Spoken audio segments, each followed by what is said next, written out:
Monday, you know what that means. It's time for another exciting episode of Taxi TV Live. This week, I know, it's funny. This week's iCarly. This week's special guest star, Mr. Doug Fenske. Hello, everyone. And iCarly. Oh, man. We stop at nothing to do great production. Absolutely. All right, all things are good. I guess it's a little hot. Let me get the chat room open and we shall proceed. Hello, everybody in the chat room. We're at a little bit of a distance from the camera today, or from the screen, so we may not be able to see all this stuff as well as we'd like, but we will do a Q&A period at the end of the show. But Doug works at, he's the Director of Education at Create Music Academy in West Hollywood, and it's on the campus of Westlake Recording Studios, which are legendary. I mean, top 5 studio on the planet kind of studio. Absolutely. So I'm always excited to come down here, and Doug was at the Road Rally last year. First of all, we did one of these last August, and then he came and joined me on a panel about production and working in home studios last November at the Road Rally. Absolutely. And he did great. So today we're going to talk about the single most important thing you need to know in the studio. And when you hear about it, you'll go, wow, you know, I never thought of that. But it is really, really important because you can get everything else right, and if you get that wrong, you're kind of screwed. So the big secret is we're going to talk about... Drum roll. Drum roll? Oh man, I didn't bring the right box with me. That'll do. Okay. No. Ooh, definitely not that. And the answer is gain staging.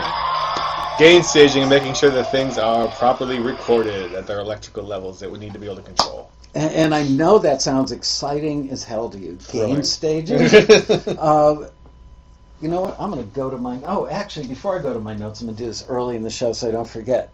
If you are watching this on YouTube, don't forget the little red subscribe button in the lower right-hand portion of the screen, and be a dear and give us a little love, will you? Or a like. Okay, I've done that. Okay, so one of the reasons I like having Doug on the show is that he's a great teacher. He's not, he can do the technical stuff, but he presents it in such a way that it's not scary. That's kind of the whole theory behind what you guys do here at Create Music Academy. And I was really impressed with that when I met these guys and heard good stuff at the Road Rally about them.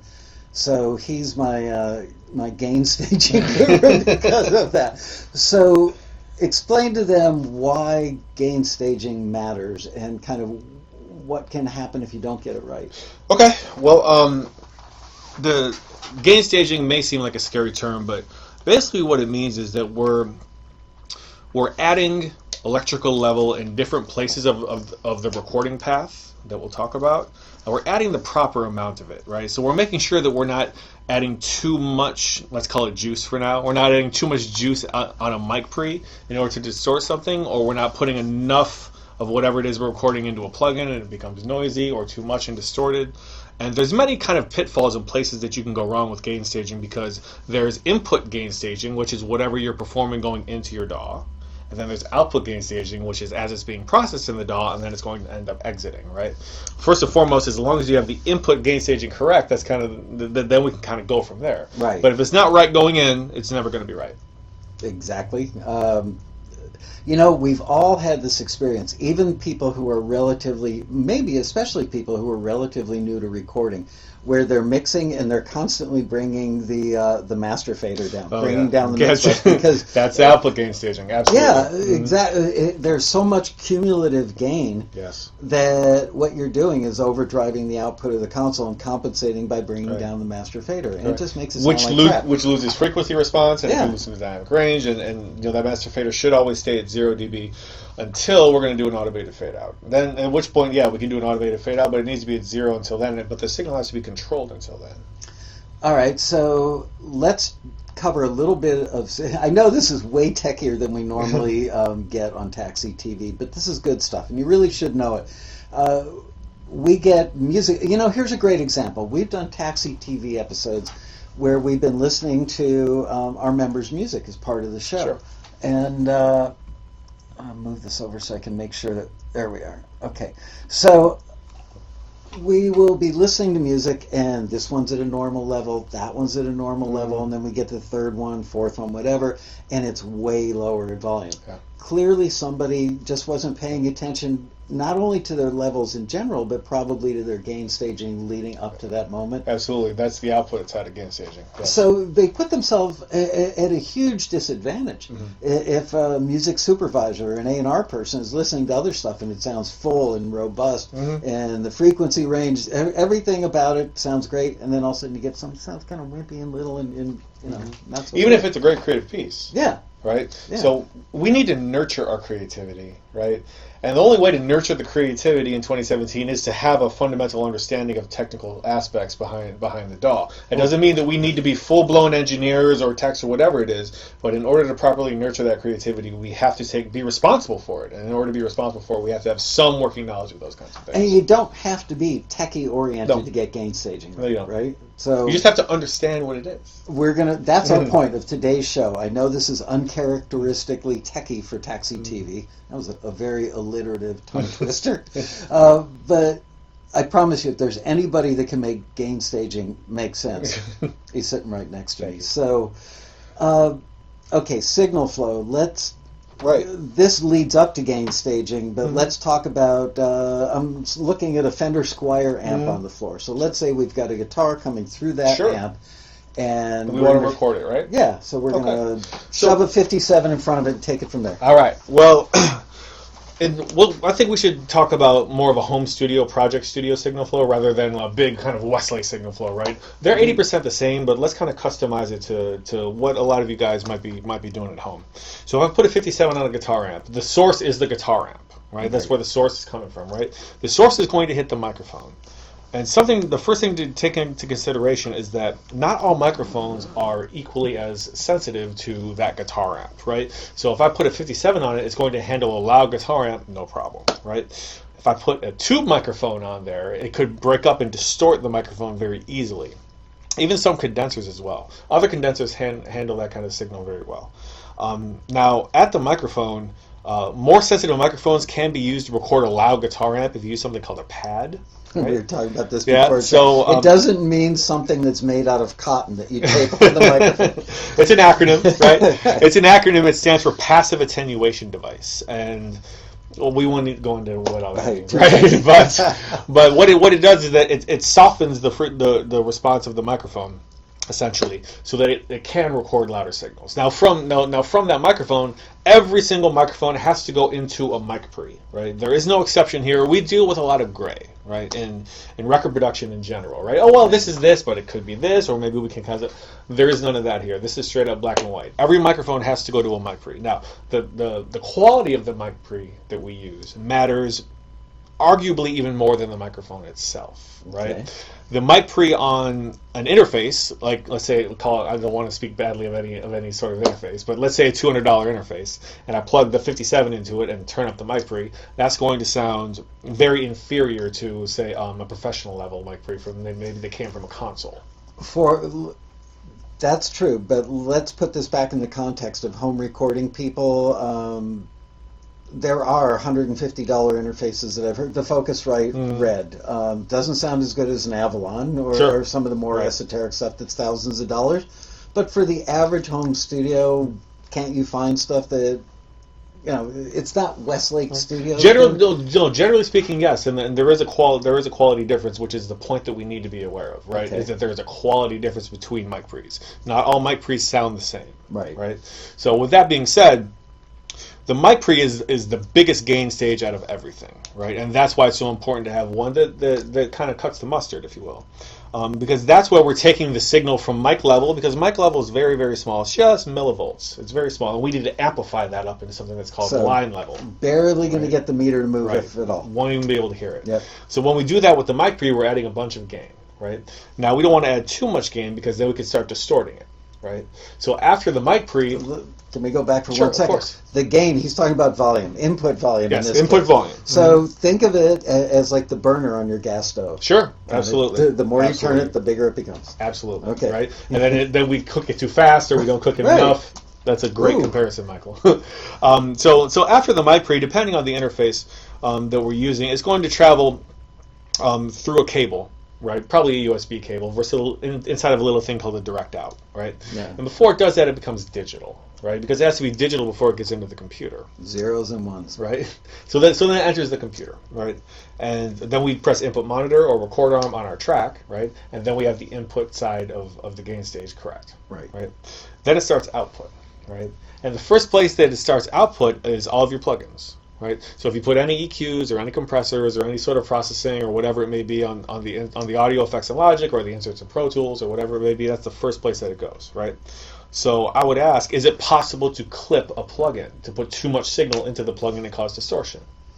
That's a great question, Doug. The question I have is, I come from the analog world where you wanted to clip stuff by overdriving because you got the harmonic. In some places. Right. With a plugin, it's just zeros and ones. So if you're giving it too much input, you're crapping out the... If you're going to do it, it's safest to do it on the output chain where we're at. If you drive it too hard on the input chain, that distortion, I want some nice tape saturation, I want to overdrive it, whatever. If you do it on the input chain, you can never get it off. Right. It's burned on. And But it's not going to sound pretty like analog overdrive. Right. Anyway. Correct. Okay. I mean, there are ones that simulate it, right? Yeah. But I mean, as you and I know. That's part of the design of the plugin, though. Right. As opposed to just feeding it too much level on you. So it's safe to do that on the output. Right. Right? Because we can always reverse that. We can also pull it back to make sure that we recorded it cleanly. Yeah. But yes, you can clip the plugins. And then, let's say I put an EQ and then a compressor. And then my signal's one after the other. And my signal's so hot going into the EQ that I'm getting a little light, and the little light's telling me that it's clipping. And then that clipped distorted signal is now going into the compressor.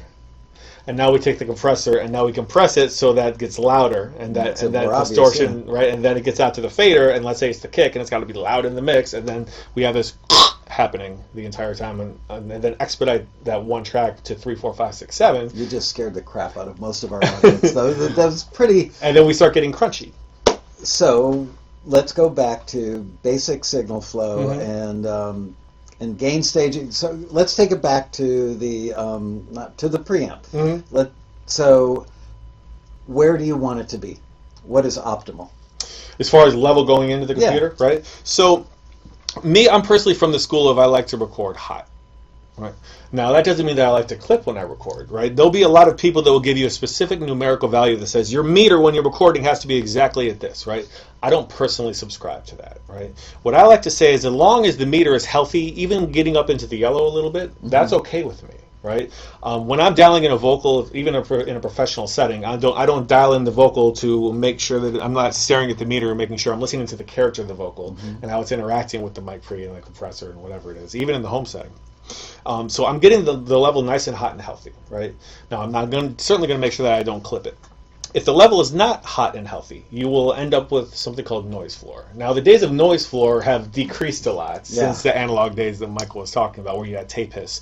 Otherwise, the vocal or the guitar amp would be buried in that kind of hiss and that kind of noise floor. But you also don't want to clip the track either. You want to be able to leave a little bit of room. Speaking of clipping, we're clipping now. Oh, no kidding. Look at that. Okay, sorry. So, anyway, so make sure that the meter is healthy. You can't have it too low because it will end up getting buried in plug-in noise on the output, right? But not too loud as if we were clipping. So you need a nice healthy meter, but you can't have it too low or too high or the other. That's certainly the first kind of part of gain staging and making sure that your stuff, be it in a home studio or a professional studio, is getting recorded properly. So people get timid because they see a spike. They see a peak. Yeah. And a clip or just a peak in the meter? Just a peak in the meter. That's where it tips into the red for a split second. So they back it down, and what they haven't taken into account are the dynamic differences in the passages of a piece of music. Absolutely. So now they go from a big chorus vocal down to a very intimate part where the vocalist might not have enough mic skills to lean in and deliver that intimacy. Back in my day, the Jurassic period, we actually had to worry about the noise floor because the preamp had its own inherent noise that As sounded, did the tape. Yeah, tape did, the console channel, everything had noise back then. Everything. Now, not so much. Not as much, no, definitely not as much. So, there is still some, but not as much. How do you know when you're being too timid and too safe to avoid those peaks? Like when you're just on a peak meter and you're just barely seeing it tip into the green at the bottom. That's a bit low, right? Okay. If you're just seeing it, barely seeing it, that's a bit low, and you'll be able to hear the detail of the recording as you boost up that level and as it goes in. All of a sudden, that microphone that you bought for $3,000 that you've been scared to put some healthy level into the DAW is probably going to sound like $2,000 better than it was previously. It'll also result in recordings that have less noise from the plugins on the output side, right? Because maybe you guys have experienced this before. You guys bounce your mix, and then you press play, and the first thing you hear is right, because there's a little bit of self noise coming from the plugin, right? There is noise in the digital domain. It's easier to manage, but there is noise, right? And making sure that we have proper signal and healthy signal going in there eliminates that. I would just put Dolby on it. but then you can pull out the high frequencies by accident if you're putting Dolby on it. I was kidding. That was more for them. Okay. By the way, I did totally off subject, but semi-related. I went last week to hear Sgt. Pepper's in Atmos. I haven't heard that yet, the new remixed version? In Atmos, in a movie theater with the lights awesome. out. It was pretty incredible. That's awesome. Gotta say. Anyway. So that was that for the input side of things. Okay. You know, the output side of things, as far as I would imagine that a lot of you guys have probably bounced something out of Logic or out of Pro Tools or out of whichever DAW you're using, Ableton, Cubase, whatever, and taken it to the car, and maybe it's way lower or it's way louder than you had it when it was in your DAW, which is something that you kind of referenced earlier in the show. And there's a couple possibilities and reasons for that. So one would be a function called normalize. And a function called normalize is where you allow the DAW to tell you if whatever it is that you're bouncing is too loud or too quiet, right?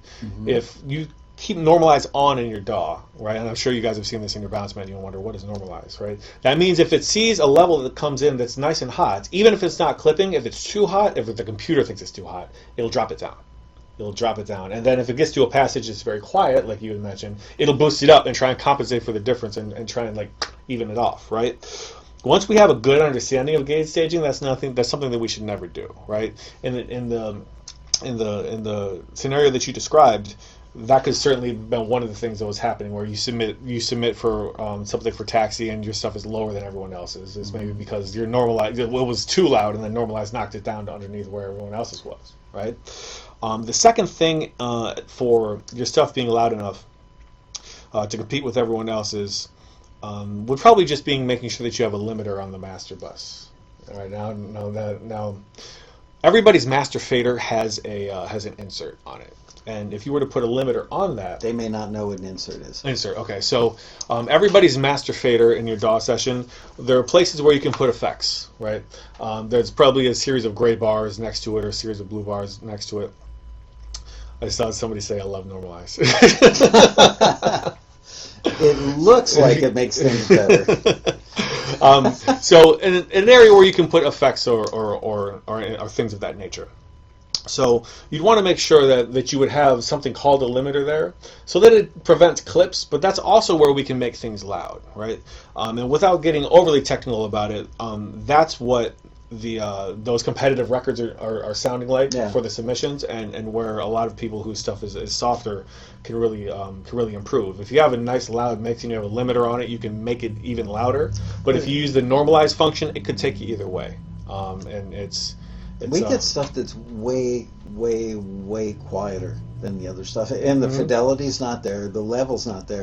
And while you think, well, what's the big deal? Just turn around, just turn up the volume if you're the A&R person or you're the music. But they don't want to have to do that. Right, That's exactly. The There is a psychological negative, association with that person was so dumb that they didn't give me the right levels. Nobody would ever cop to that, but I guarantee it happens. Yeah, it is, and not only that, but then it makes your stuff sound like it's not as competitive. Like if you guys were listening to the radio or listening to Spotify or on Apple Music and streaming music, you guys are driving, down the street or from wherever you're from, and you listen to 3 or 4 or 5 songs, and the 6th song comes on, and it's like way quieter. You're like, why is that quiet? Like you'd be confused. The guy to take it back for a moment and be like, I guess I got to turn it up.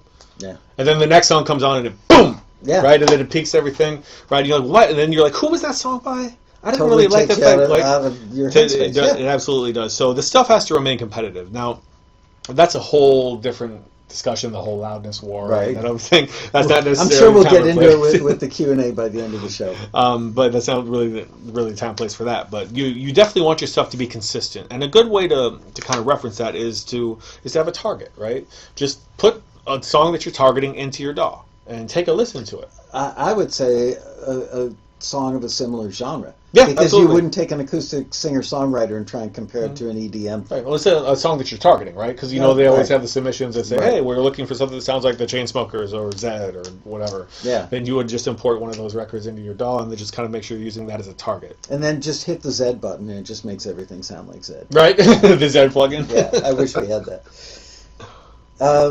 I made a note in my notes saying gain staging is the sweet spot between not enough level and too much level. Absolutely. Avoiding noise at the bottom of the spectrum and distortion at the top. So it's really not that complex in theory. Just understand that it's like turning up the burner on the stove, Well, I think one thing that we can mention, guys, we talked about putting an SM57 on a guitar amp, right? Which is probably what a lot of us do, right? But there are different levels of signal. That's a mic level signal, right? Right. But the signal that's coming out of the guitar, let's say we want to record that guitar direct. Right? That's not mic level, and we have to understand that. And there's mic level, there's instrument level, right? So a guitar or a keyboard or some sort of other piece of instrumentation, that's going to be instrument level. It's louder than mic level, but guess what? It's not as loud as line level, right? You happen to have a direct box here? So we do. So that presents an issue. So if there's mic level and then instrument level and then line level, as far as like loudness of signals are concerned, a microphone goes into a mic pre and there's no problem there, right? But if you take an instrument level signal, like a guitar, like if you take a guitar and you plug it straight into a mic pre, it's not going to work well, okay? And it's not going to work well because it's instrument level. It's louder than mic level, so it's going to distort the mic pre very easily. The mic pre doesn't want something that's as loud as a guitar or as loud as a keyboard. It wants something just very small like a microphone, right? So if you gave it any volume boost on the input side, it's going to clip right away. Right. So the solution is to get that instrument level signal back down to mic level, so that it can hit the mic pre, cleanly, and everybody kind of comes up together. Right. So the way that we do that is with a DI, with a direct box, and we do have one sitting here. This is an old vintage one from that we keep here, but from across the way at Westlake. Who knows how many amazing performances have been put through this. This in particular is a Demeter VTDB2. It's a big, thick tube DI, mono, like so. So what you do is anything that you put into this DI will exit mic level. Okay. Now, you don't want to put speakers in it, right? Really hot stuff in there, but anything you put into this DI is going to exit mic level, which means we all know that mic level stuff needs to go to a mic pre, right? So it always exits mic level, and it always exits what's called balanced, which means that it rejects interference from everything else. You want to explain the boost and unity buttons, Sure. or am I getting ahead of you? Well, I mean, it might be a bit much here. So Okay. more basic conceptual stuff, right? So now I plug the guitar into this DI, into the input that says input right there, guitar right there, and then I take the output, right? I take the output and then I go into a mic pre. Now I'm putting mic level signal into a mic pre, and that's proper gain staging. Instead of taking a guitar and wanting to record it direct and putting it right into the mic pre, and I turn up the pre and it, which may have happened to you at home. And it is also balanced, like I said, when it comes out of here. You can also take line level signals that have already hit a mic pre and put them here, right? Yeah. Or you could maybe out of a sound module or somewhere else from anywhere else in your setup. That you can knock that down into mic level here. Let's say if you have a nice mic pre, and then you can warm it up through these nice tubes, and then have it hit the mic pre, and it's going to increase the recording. Because if you take an instrument level signal, again, if you put it in a mic pre, it's going to be too loud. But if you take an instrument level signal and you put it into a line level input, that's also not acceptable, because then it's going to be noisy. The line level signal wants something loud, but the instrument's softer, so it's going to be. How can you explain this in layman's terms? Because probably 30% of our audience is following along, and 70% of them are not. Then we'll explain that part again. Right? Okay. So maybe we can think about it like water. Okay. Okay. So let's say if we had a mic level signal or instrument level signal, we're trying to put it into a mic pre. It's too much water and it overflows, right? But then we take a guitar and that's instrument level signal. We're trying to put it into a line level input, and then it's just barely a drop in the bucket, right? Okay. It wants more. So the DI is the way to make sure that all the water is even. Just with the flick of a switch or the input that you use, depending on the direct box. Right. Yeah. Okay. And there was a switch on this particular one to boost the gain if you so desired. Right. So you with us so far? Because this stuff really matters. Here's the important thing, Michael, is that if, let's say, everything that I just said, Doug told me about this DI, and I do a lot of guitar recording at home, but normally I just plug it into my interface and I think it comes out okay, right? That's never going to create the kind of recording that has a fidelity that's going to be able to compete for placement, right? Right. So music supervisors, while they may not understand what a mic pre is, right, will listen to something and say, okay, there's distortion in this, I can't use it. It's not their responsibility to know why there's distortion in it or why it sounds noisy. It's our responsibility to make sure that we take the proper care into that great guitar part that we wrote and to record it properly. We get stuff from members that the screeners will say, I hear it distorting.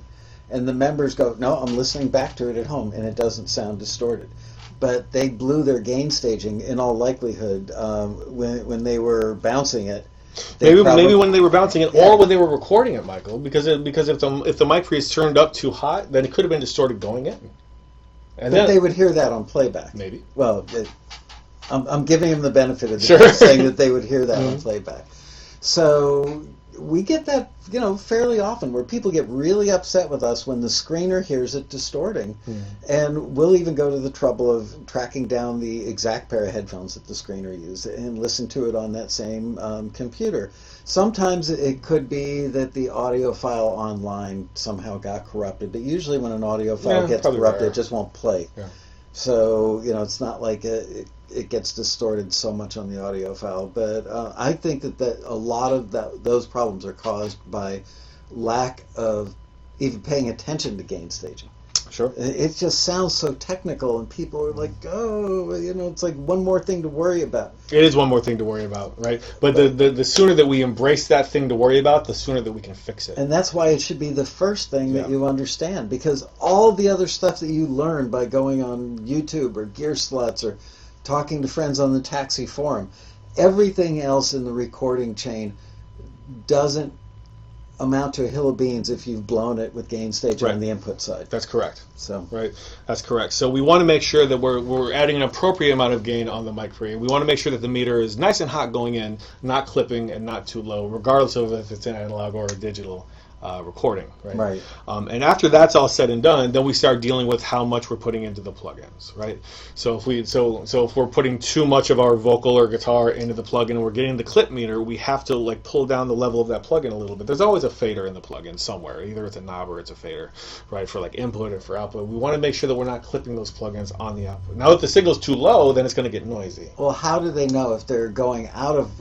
Let's say we're recording a guitar again, and they're going through a tape loop effect, some sort of loopy digitally from a pedal or something. Well, no, not in a pedal. No, I'm talking about plugins. Okay. Gotcha. So they're using a compressor. How do they know if they should bring the level up coming out of the first one or the input down in the second one? How did that's going to be visual, right? So you'll be able to look at the plugin, or you'll be able to look at the meter. You'll be able to look at something, right? Now, chances are you may be able to hear it. You may not be able to hear it, depending on where you're at in your production kind of chops. But if you see a bunch of red, it's kind of the number Right. one example. Then that's something to watch out for. If you barely see any metering happening at all, that's also something to watch out for as well. You're like, this plugin's on, but it doesn't sound like it's doing anything, So if the or I first can't one see is anything lighting going up into it. red, and the one back that's it off. following it is barely, you've got a serious gain Right. staging problem. Correct. Tell them what unity gain is. Okay, so unity gain is not raising or lowering any sort of gain in any way, in any shape or fashion. It's just whatever you're recording is straight in and straight out. There's no boosting gain. There's no lowering of gain. So, in the principle of recording, there's, how do I explain this without being overly technical? So Yeah, and in one sentence. in one sentence. So the principle of recording means that we're adding like resistance, so you're not putting so much vocal into something, right? Okay. And so as I turn something up or raise something, I'm like decreasing that amount of water. So as I raise and open up the gate, more water is coming through. Okay. Right. If it's too small, the water's just going to drip through. If it's too if it's too large, the water's going to blast through. So think of it in the sense of, How about you've got the water input on one side of the bucket, the water coming in the top of the bucket and the water draining out of the bucket. Unity gain is the water level stays the same because the inflow, I think that's a good way to put it. inflow and outflow are equal. So unity gain. Okay, so for the technical side, Yeah. unity gain is neither amplification or resistance. Right. That's the technical definition of unity gain. It's not amplification. It's not resistance. Right. Lowering it is resistance. Raising it is amplification. So unity gain means like the master fader needs to stay at 0 dB. 0 dB is 9 times out of 10 unity gain. Start out every Right. session. Everything And you do, check that master it's fader 0 and make dB. sure that sucker's Right. at 0. It's 0 dB. So the only time that should be again adjusted is during a fade out. So I suppose does that answer it or no? Yeah. Yeah. It's not boosting. It's not cutting. It's leaving it kind of flat, if you will. It's kind of a good test of how your gain structure is. If somebody just wrote me an email the other day about this and thanked me for this, but apparently at some point in Taxi TV I said it's always a good idea that after you're done recording and you want to do a rough mix, just to see where all your parts are, Sure. just kind of throw it all up. I would walk in the control room and set all my faders to 0, set my master to 0, and hit play. Okay. And if I did a good job as a recording engineer, it would be in the ballpark, not refined. I can agree with that. Yeah, Not I can agree refined, with that. but in the ballpark. And so that technically is unity gain, at least on the playback side, because all the channel faders are at 0 and the master fader is at 0. So there's a simple layperson's explanation of it. Let's talk about now. I'm going to get a little technical. Linearity. I don't know enough about this to speak intelligently about it, so I'm going to put it in the form of a question. Back in my day, in the world of analog, things weren't linear. They were on a curve. So if you wanted something, if you were going to boost on the input side, let's say, to get more distortion because you wanted it, there was a point on that input curve, I guess I should go this way, point on the input curve where you would reach that point and you would hear the distortion start to happen.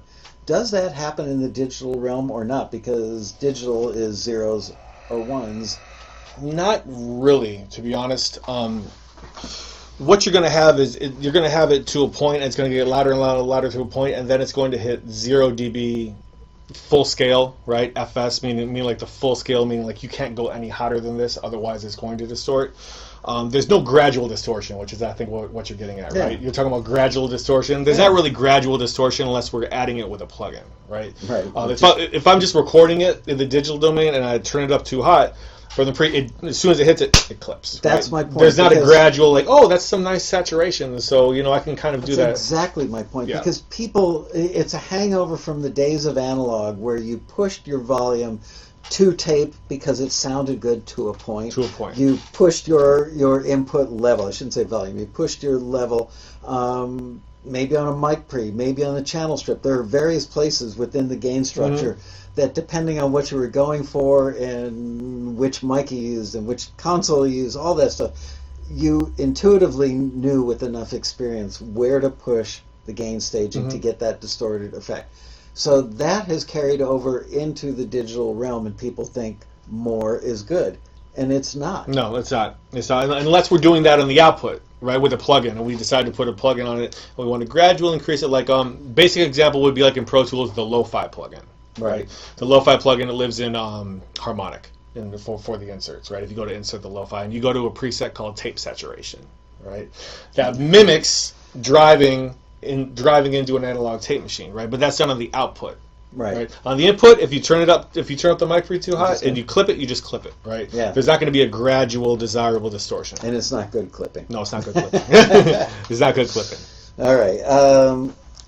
So we've discussed linearity. By the way, for those of you who are relatively new to recording, the top of the bucket of water is called headroom. How far you can go before you spill over. Yeah. The bottom is called...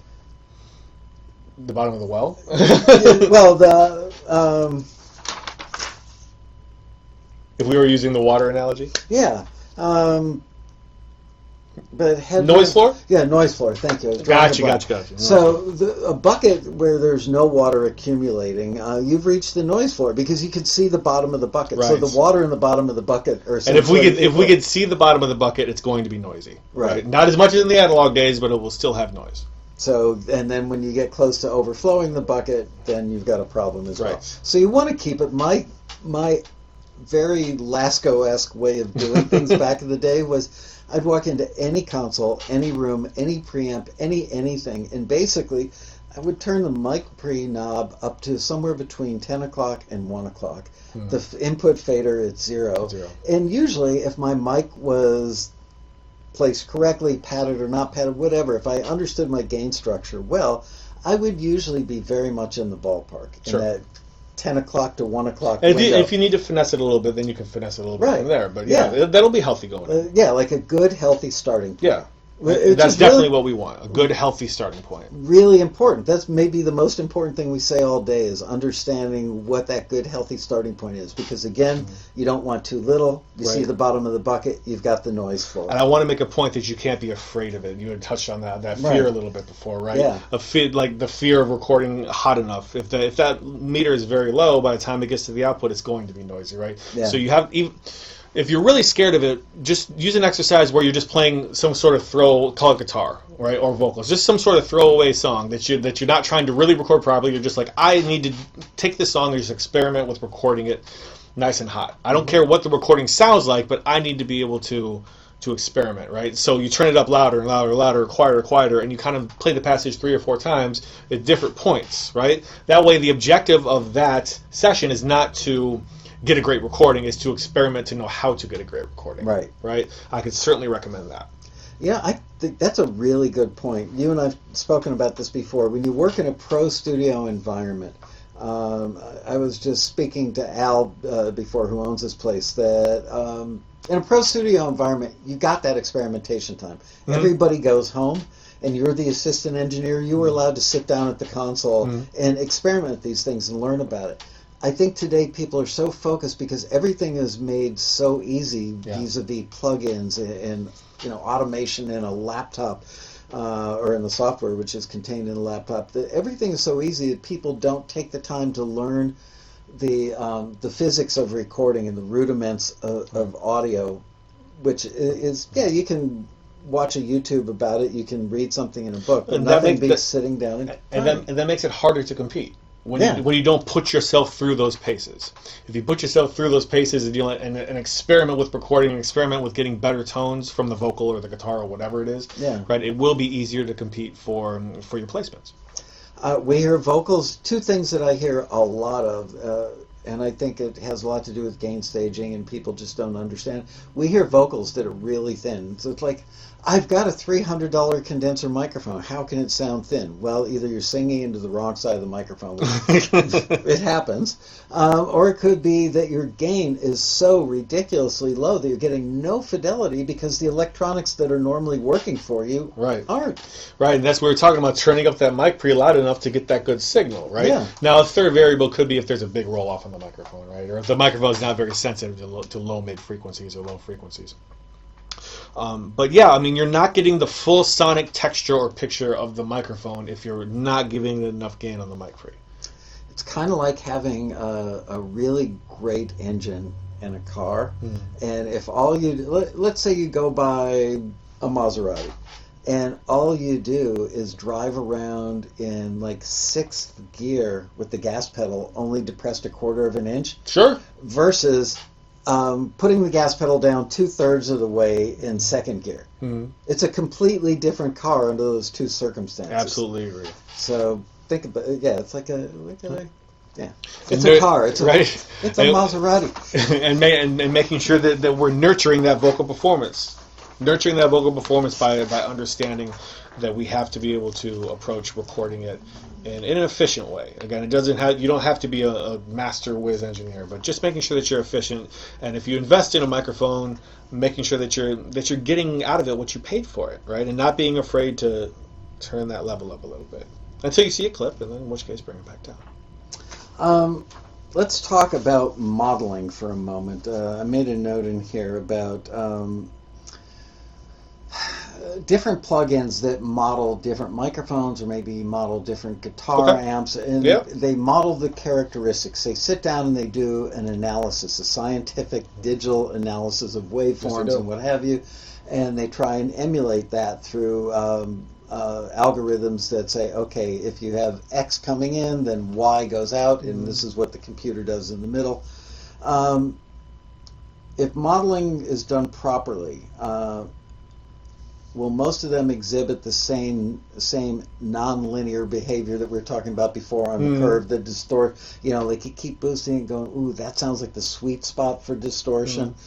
I don't really understand how plugins handle their modeling as it relates to input gain, if you will. Right. I mean, I think that you have a better shot at reaching something linear with a plugin. Okay. Right. Remember, like we were talking about, with just recording something, going straight in on the input, you clip it. There's nothing gradual, right? But you do have a chance to get something a little bit more linear. Like, let's say you're using the virtual microphone system by Slate Digital, right? Okay. Slate's a partner of ours, and we use their stuff here at the school. So what that does is it's a microphone with a very flat frequency response. So it doesn't enhance anything, it doesn't sully anything, it keeps everything flat. And then we use a plugin to kind of model all these classic vintage microphones, the C800, the C12, the 251, all these old classic microphones, right? So if I were to sing into a classic microphone, and the harder I would hit the microphone, the more bit of analog distortion I would get, right?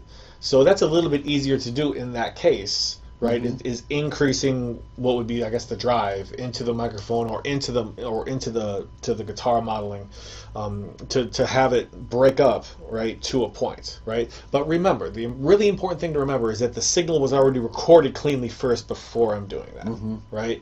If it's distorting on the way in, then all is lost, and what we're doing right now doesn't even matter, right? Right, can't put lipstick on a pig. Right, so if it's recorded cleanly, then we can use that stuff, and we can use different plugins to kind of get some gradual saturation or gradual distortion. We can certainly do that. Then how it reacts is going to be dependent on the plugin and what it's written to behave like, and what it's supposed to mimic, and etc.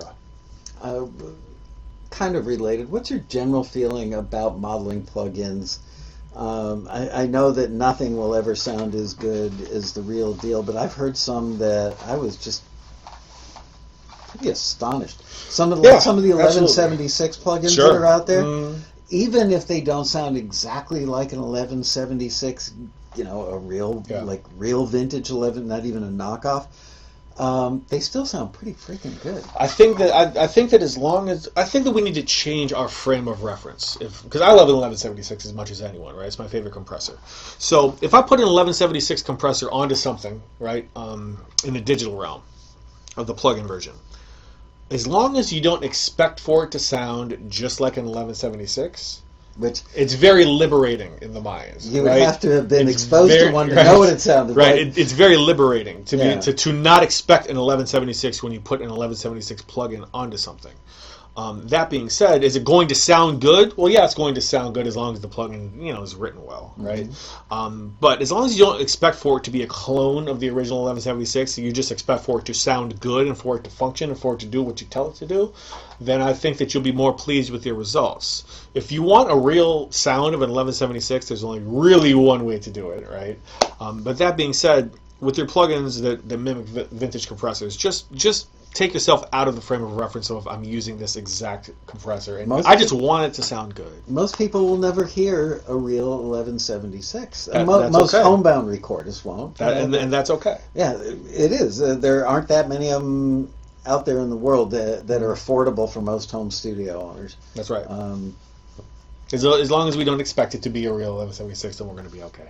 When I think about how many incredible pieces of gear in my career that sometimes it was simple as the light bulb in the meter went out, and I'd call maintenance, and I would just unplug it and shove it over there in a corner. It would sit there collecting dust for like 2 years afterwards. I just cringe now. What I wouldn't give to have some of those back.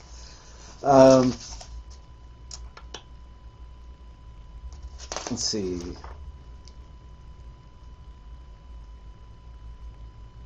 Can you explain? Got that covered. I'm just going down a list of questions somebody else gave me to ask about the stuff, and then we'll move on to getting questions. Oh, domino effect. Yeah. We talked about that at the beginning of the show, but can we talk about that a little further? So let's create a horribly bad gain staging scenario, and how it's cumulative and of course creates this domino effect all the way down the line. So you can have a disaster, and that's what makes that vocal sound horribly thin, horribly distorted. Let's say it's a vocal and we turn up too much on the mic pre, right? Okay. And we have digital distortion going in, but we ignore it, right? Because we're not technical people, right? Right. Can't think like that. But we ignore it. So then we record the lead vocal, and then we go on and we start stacking background vocals. So I put a 2 stack in the verse and a 4 stack in the hook, and then I put harmonies on top of it, and maybe I got 2 or 4 of those, and etc. So each time I'm stacking a vocal and putting more vocal tracks in, I'm introducing more and more distortion, right? Now, after you're finished, you might be like, okay, it's kind of distorted, but it's not that bad, which is never okay, by the way, right? So now let's mix it and submit it for placement, right? So now I start putting that distorted signal through plugins, and I start putting that distorted signal through plugins, and the distortion gets increased, especially with a compressor, and then I hit an EQ, and then the EQ distorts it even further, and then I mix it up loud because it's the lead vocal. So then what started with a bit of distortion has now grown into this much distortion, and I end up with a product that isn't listenable. And you would probably think, if you didn't know better, that it was just one thing and not understand where in the chain that one thing was. And how early it was happening. Right, exactly. Yeah. You've got to undo 5 steps to get back to that, and be smart enough to do the detective work of going backwards to uncover that. Mm-hmm. And then you're going to cry because you put all that time and effort into it, and it sucks.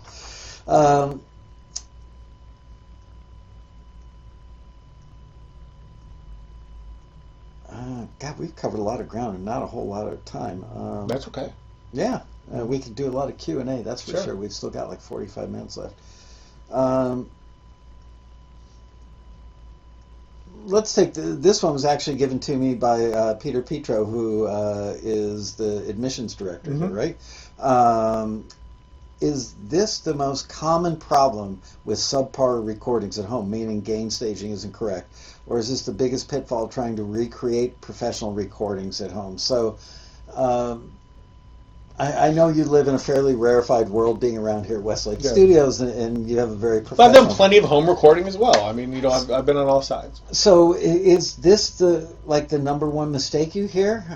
As far as going in, absolutely. As far as like if I'm going to sing or if I'm going to play guitar and it's distorted going in, that's you know people always say you had one job.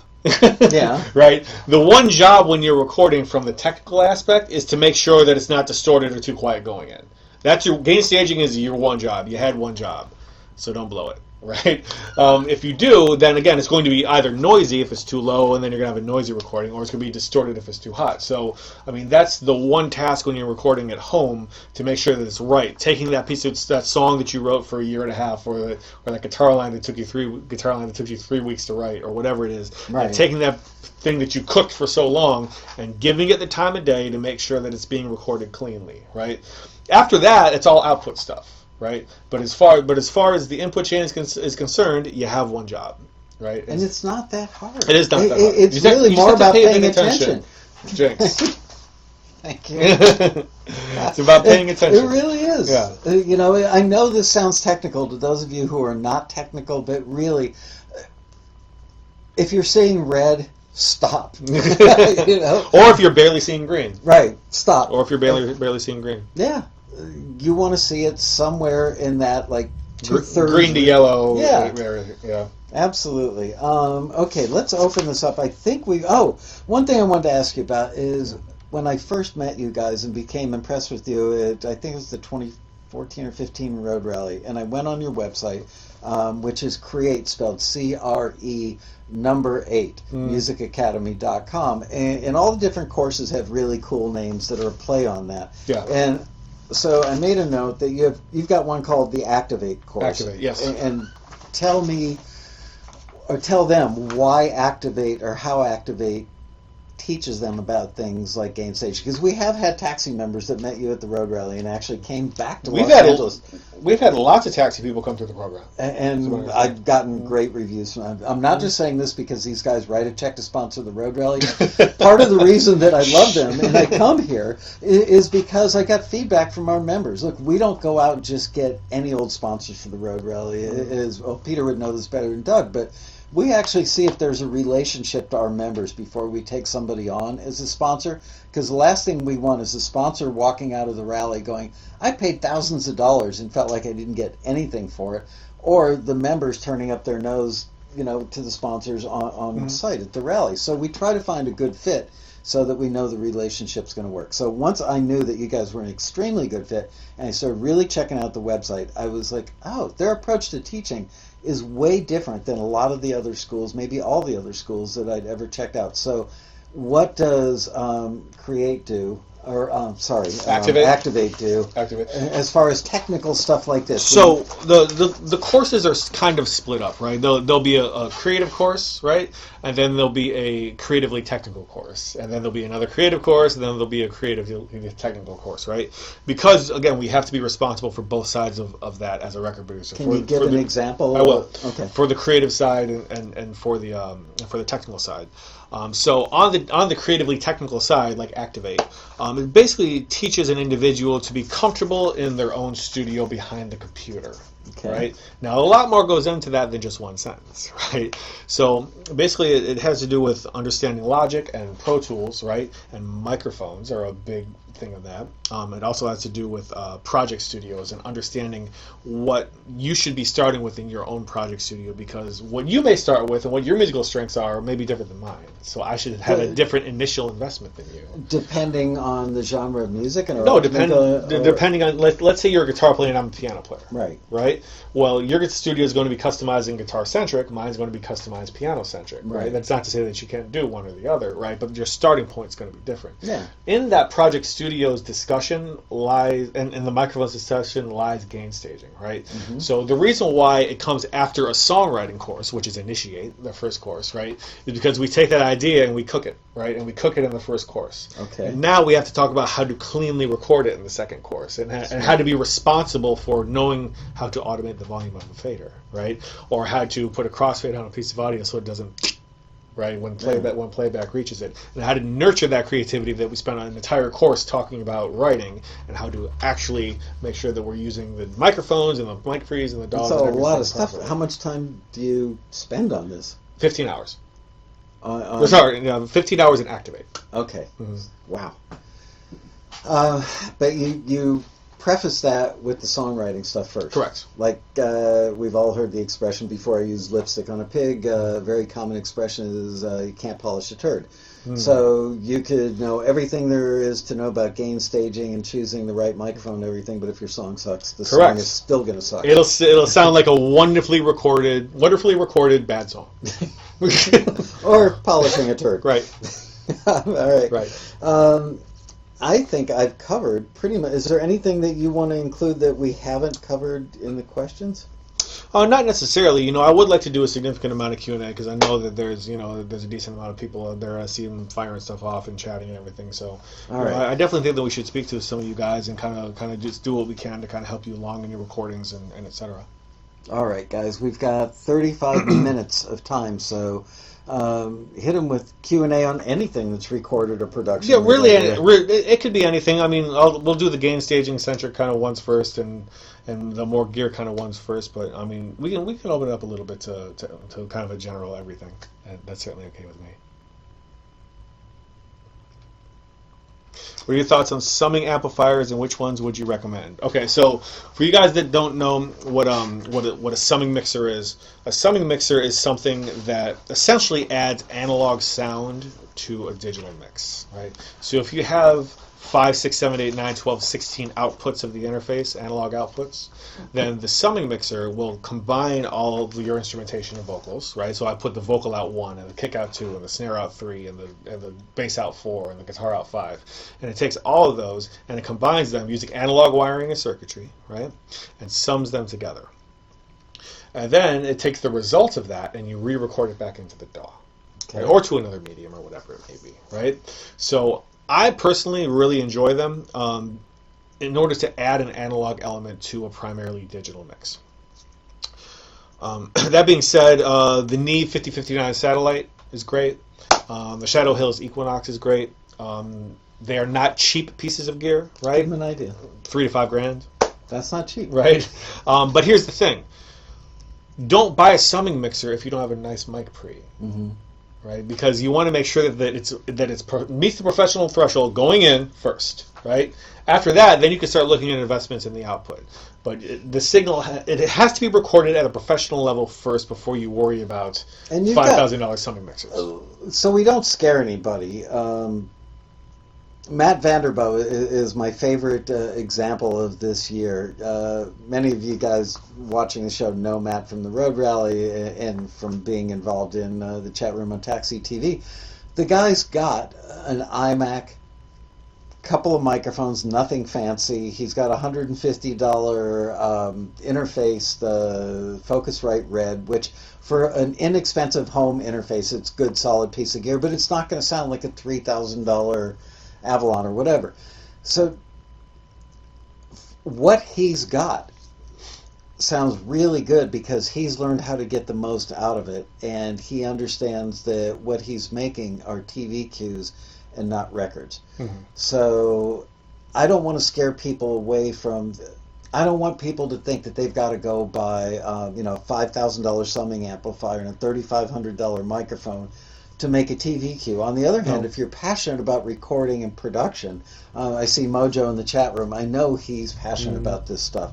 So he's the kind of guy that would go spend his last dollar on a piece of gear and really enjoy this, because you can go buy oil paints that have one color green and oil paints that are very expensive that have a much richer green. So I'm going to do some rapid fire and kind of rapid fire answer some of these, right? Okay. The board under the monitors is an Avid Artist Mix. There are online courses. There are not online courses available, right? The car gets super. I haven't super recording. I do not necessarily aim for -18 when I'm recording, as I was talking about. It's more about just getting a nice, healthy recording. You're going to get buried and lost in the details if you're trying to hit a specific number. Just make sure that the level is nice and healthy. Give him a quick tutorial, really quick, on what -18 is. Oh, well. Remind me. Okay. Yes, it is strictly in Logic and Pro Tools perspective. Those are the DAWs that are most commonly used at Westside Recording Studios, so those are the ones that we use, right? The web address is CRE8, the number 8, CRE8musicacademy.com.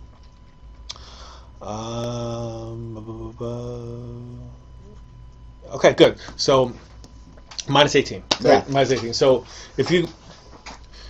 Again, beware of getting too buried in the micro. Look more at the macro. That being said, for the average home recordist doing TV cues, this almost doesn't matter. For somebody who's passionate about recording, this matters. That being said, the fader or the meter that's in the DAW, right? There'll be little numbers moving up the side, and the one will say 0. It'll be towards the top, right? And then there'll be numbers moving down, right, and getting higher. One of those numbers will say -18. Right, and that's what that individual is referring to as, should I be targeting exactly that -18 when I'm recording, right? And my answer to that is not necessarily, as long as you're not clipping and the level isn't too low. Don't feel like you have to restart an amazing performance or put yourself in such a headspace that you have to hit -18 that you sacrifice your performance. Right. All right. Excuse me. Just make sure that the level is hot but not clipping, and make sure that it's not too low, right? If you get stuck in trying to hit -18, your mind's going to go elsewhere, and you're not going to get the performance. Somebody told me this analogy probably 35, 40 years ago when I was starting out, and I was spending way too much time watching meters. And he said he actually took 3x5 index cards and taped them off.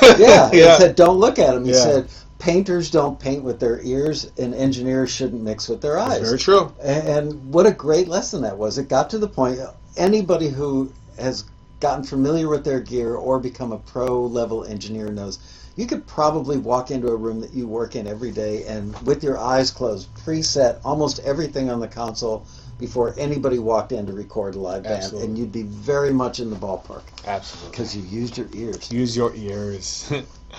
Let's see here. Well, they like your oil painting. All right. Do you use the DI for electric and acoustic? Depends on the sound that you want, right? If you want a direct acoustic sound, you can certainly come out and hit the DI. Who wants a direct acoustic sound? That's a sin. It depends on if you want it. If that's what you're going for, then of course you can. Who would go for that? Don't. I'm not going to stop I'm not going to stop anyone from doing that, right? I'm not going to stop. So if you want to do that, cool. Then you could absolutely do that. The DI doesn't care if it's electric or acoustic. The DI just says whatever's coming in. All right, we're going down to mic level, and then we're going out. And some acoustic guitars will have active electronics. Yes, they will. And some will have, ancient pickups from the 70s that are passive.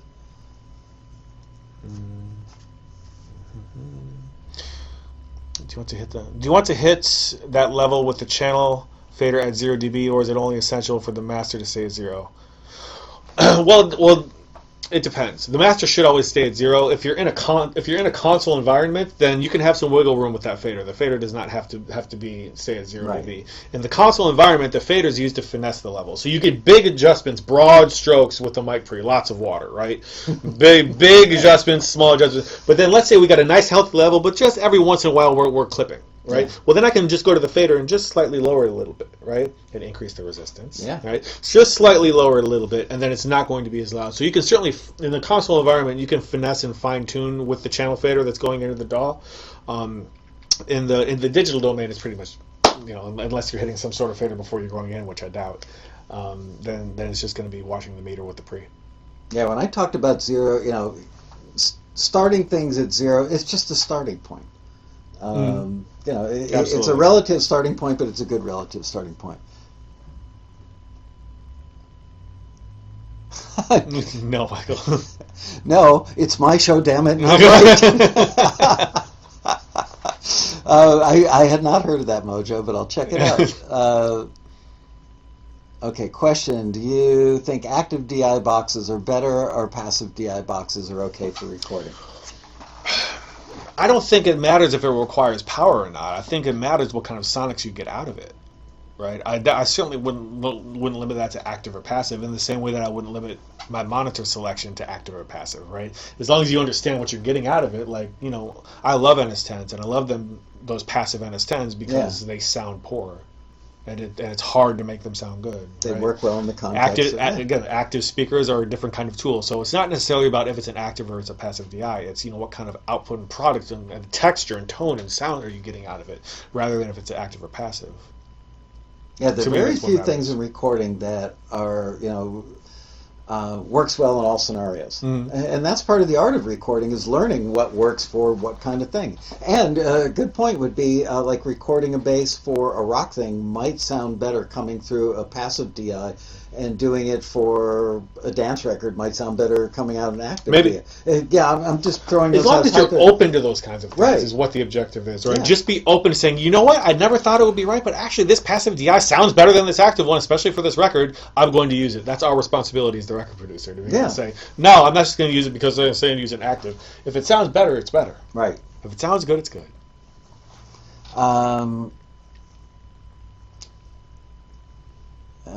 Waiting for another question. I see a lot of comments. I don't see a lot of questions just yet.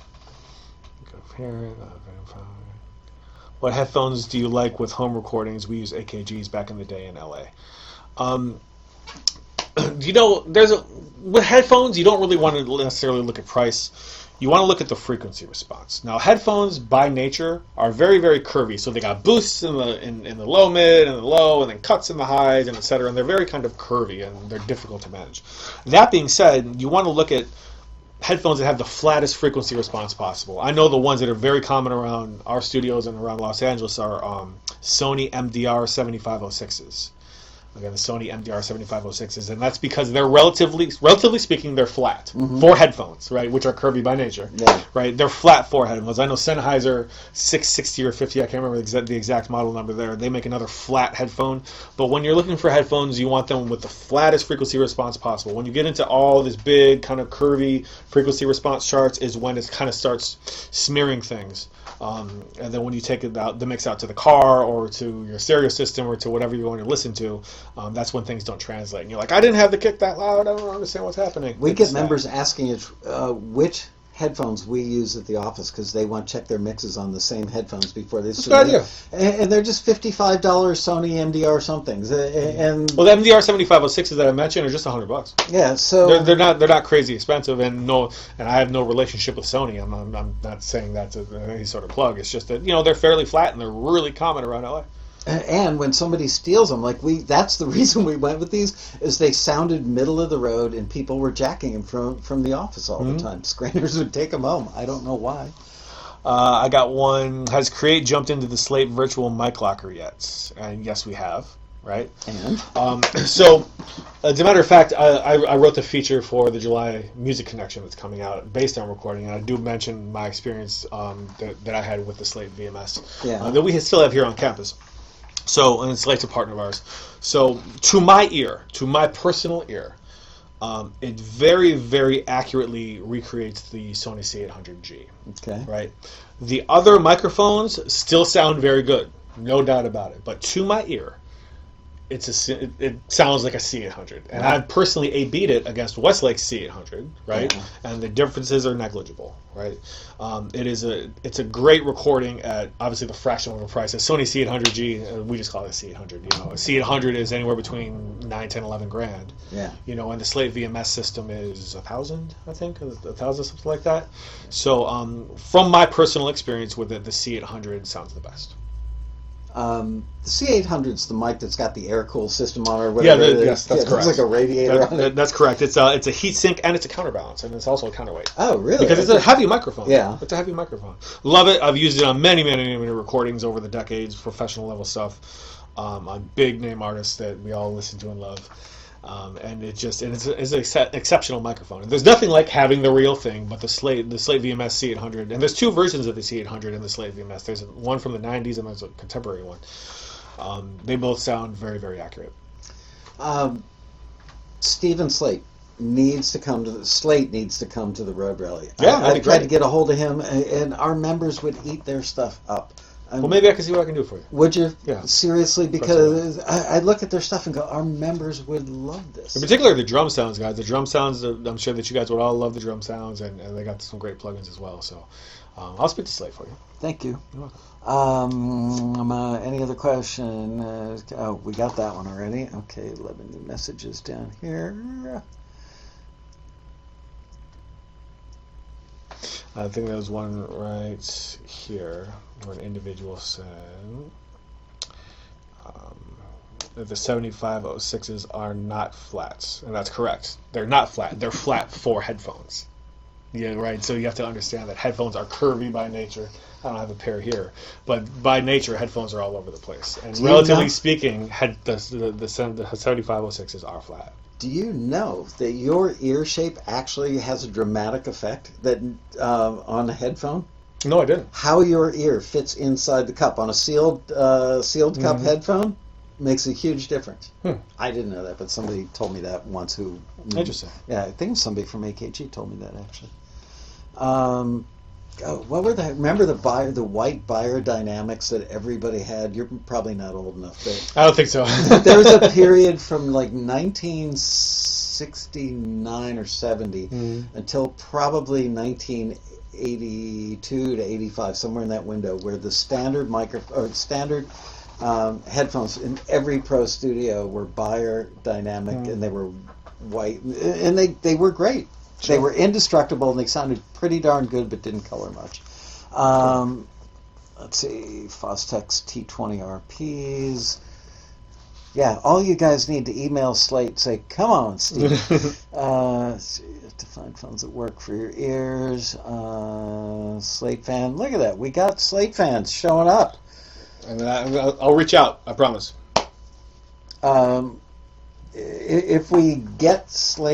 If you get Slate to come to the Road Rally as a sponsor, can you coordinate with them and teach something that you teach just using maybe some of their gear? Yeah, of course. I mean, I think that we can certainly do a bit of a seminar with Slate. Like, is that what we're talking about? Like maybe putting a spotlight on something that we teach and incorporating all the Slate stuff, and maybe having some of the Slate guys out for it. Yeah. Yeah, I think that would be great. I don't want to make too many promises live on the internet and then nothing ever happens, right? Go for it. But I promise that we'll give it a spin and I'll reach out and we'll see where it goes.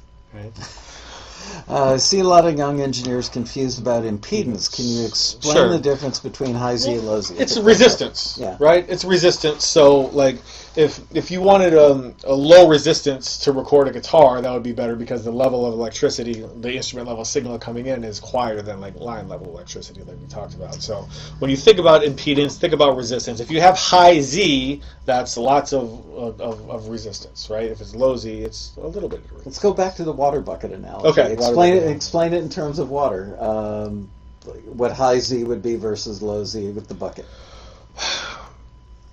So, high Z would be a small. Okay, let me spin it back around. So it's hard to put that one into water. I'm thinking smaller hole at the top of or smaller hole coming into the bucket. Sure, so smaller hole coming into the bucket. I like that. That's less stuff is going to get in, more resistance, right? Yeah. Mm-hmm. Okay, that's a good way to put it. I was having trouble with that one. All right, so write that down. Hole in the bucket. If you're using the bucket analogy and you've got a hose feeding the bucket, let's say, through a hole in there. There you go. I'm looking for a container. Yeah, here we go. So, if this is your bucket and the hole is relatively small, that's high Z, a lot of resistance. But if you've got a bigger hole, more water's going to be allowed to rush in. That's low Z. Awesome. Thank you. I'm going to have to use that later in class. I'm stealing that one, Michael. Think of hoses at different diameters. There you go. Wow, Slate has all their incredible software for $15 a month. Cheap thrill. Any other questions, or should we call it a day? Have we answered every single question you guys could possibly have? It's a hose of a different color. Haha. Love it, Peter.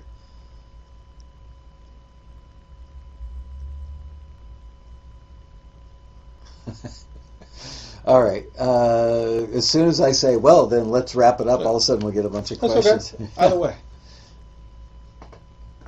Gloria says, great analogy. Thank you, Gloria. Urshel had this question before, and I wrote down, didn't answer it yet. I'm getting 8.0 average on my engineering, 7.8 on production on my submissions. Is that good enough quality?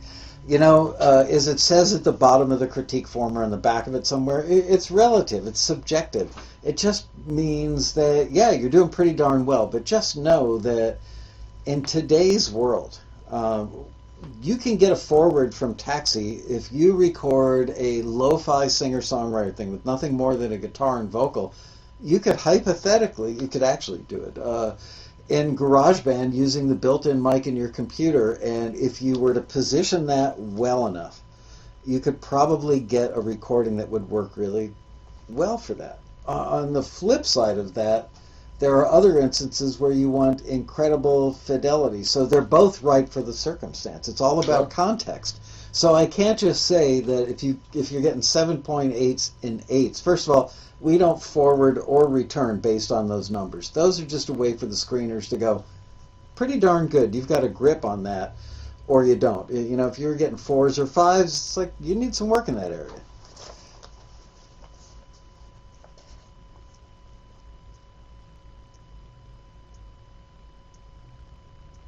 Neil McTavish, a resident Canadian. How's it going, eh? Hi, Neil. How are you, buddy?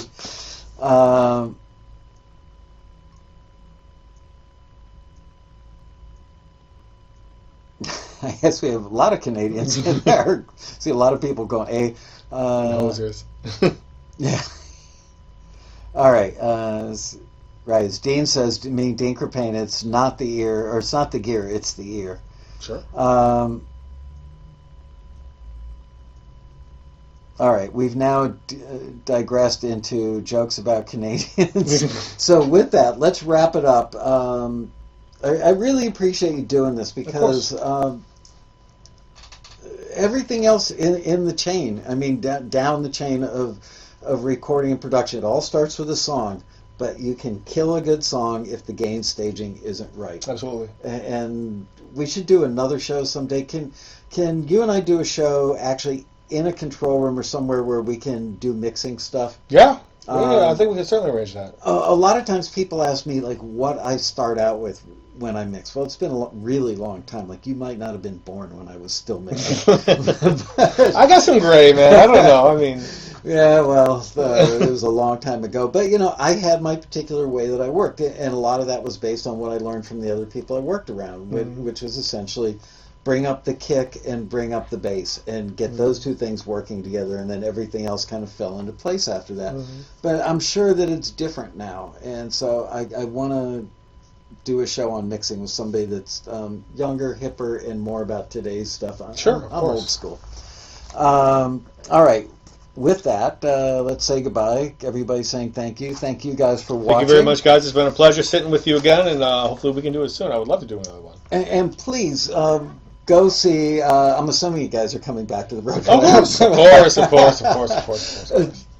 Any class that Doug Fenske teaches has got to be great. Seriously, I hold this guy in very, very high regard because not everybody, some people know the tech but can't explain the tech. He can explain the tech, and that's really important. So thank you. I appreciate it, Mike. Thank you for doing the show. It's been a pleasure. Thank you, the good folks at Create Music Academy, for having me down here. And before I sign off, Sky hold one of them. Yep, absolutely. Subscribe and like. We will see you guys next week. I can't remember what I'm doing next week, but I know that 2 weeks from now we're doing the live show in Chuck Henry's studio here in Hollywood, and he's going to, do hip-hop tracks. So there you go. We will see you guys next week for another really, really, really exciting episode of Taxi TV Live. Bye, you guys.